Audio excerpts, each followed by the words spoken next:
This is Autoline Daily reporting on the global automotive industry. Lighter, safer, stronger, quieter, and more sustainable. Tell us where you need to go, and we'll help you get there.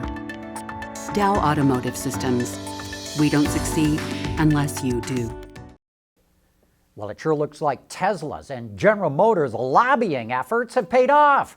A bipartisan bill was introduced in the U.S. Senate yesterday to expand electric vehicle credits.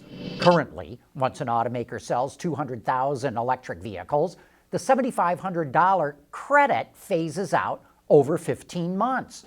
But the new bill would give each automaker a $7,000 tax credit for an additional 400,000 EVs and phase that out after 9 months. It also extends the credit for fuel cell vehicles until 2028. And this would be a huge victory for GM and Tesla, who have already hit the 200,000 vehicle threshold. But there's going to be plenty of opposition to this bill from the Trump administration, which wants to eliminate the EV tax credit altogether. Infiniti has been using recent auto shows to give a glimpse into its electric future, and the new Q's Inspiration concept is a preview of its first production EV. The sedan rides on an all-new flexible architecture, which Infiniti says, and I quote here, enables a reinterpretation of traditional three-box sedan design. So you should note the raised body and the seating position. The all-wheel drive Q's Inspiration makes its debut at the Shanghai Auto Show next week. And in other auto show news, the Pininfarina Battista makes its North American debut at the New York Auto Show next week. The electric supercar is powered by a 120 kilowatt-hour battery and 4 electric motors, one at each wheel. That combination helps it produce an eye-popping 1,900 horsepower and nearly 1,700 pound-feet of torque. And it screams from 0 to 60 miles an hour in less than 2 seconds. But that will not impact its range, which is estimated to be 300 miles. The Italian design house will hand-build just 150 of the Battistas, and only 50 of them will make their way to North America starting in late 2020. But it ain't cheap. The Battista has a $2.5 million price tag. Traffic jams keep getting worse as the population of people and cars continue to grow. According to the U.S. Department of Energy, Americans now face 1.2 billion hours of traffic jams every year, and that is affecting the trucking industry. Trucks are wasting a lot of time just sitting in traffic. The Energy Department believes that if we could use vehicle connectivity to reduce traffic jams, it could be the equivalent of adding 42,000 truck drivers. Right now, the U.S. faces a shortage of 50,000 truck drivers, so freeing up 42,000 drivers just by reducing traffic jams would almost take care of the problem. And hey, be sure to join us later this afternoon for Autoline After Hours, when we'll have Masahiro Moro, the CEO of Mazda North America, in the house.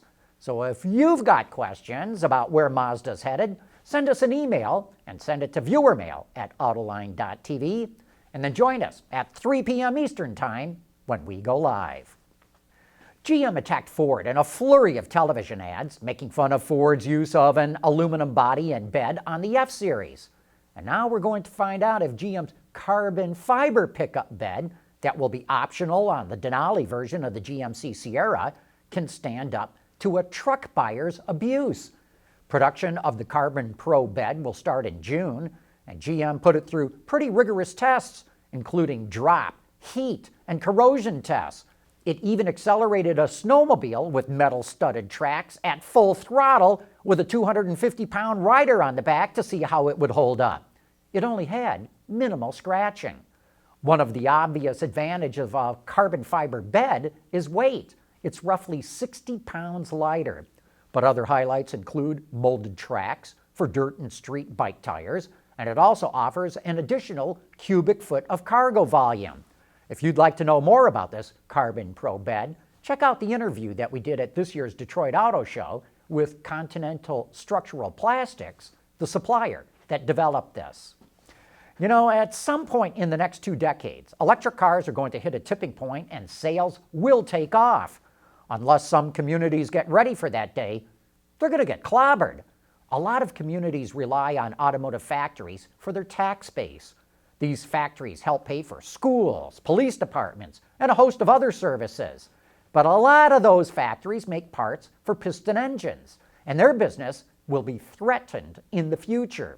Factories that make pistons and crankshafts and mufflers and radiators will do just fine for the next 10 years, but in 20 years' time, they're going to see a big fall off in their business as electric cars catch on. So the communities that rely on these factories better start figuring out right now how they're going to deal with this, because we usually don't react until the factories start closing. Autoline Daily is brought to you by Bridgestone Tires, your journey, our passion, and by Dow Automotive Systems, advanced materials that deliver better results. On last week's Autoline After Hours, we were joined by Sandy Monroe to talk about the Tesla Model 3. During that discussion, he revealed that the company is planning to drastically reduce the amount of wiring in its vehicles and how it's going to make that work. I kind of got the word that Tesla is going to drop from, I think it's 1.8 kilometers of wire inside of their car down to about less than 100 meters. Wow.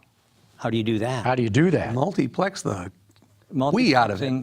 Multiplexing is one way, but I think it's going to be mostly wireless communication with no multiplex. I know one thing for sure, for that amount of wire, you're only looking at power wire. There's no way you could do anything else except for power.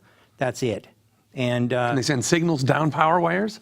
no, everything's going to be either Bluetooth or some short range kind of communication. Sounds hackable.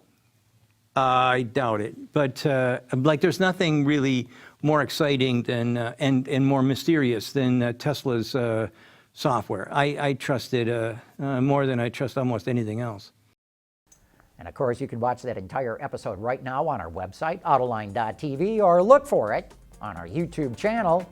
But that's it for today's report. Thanks for watching, and please join us again tomorrow.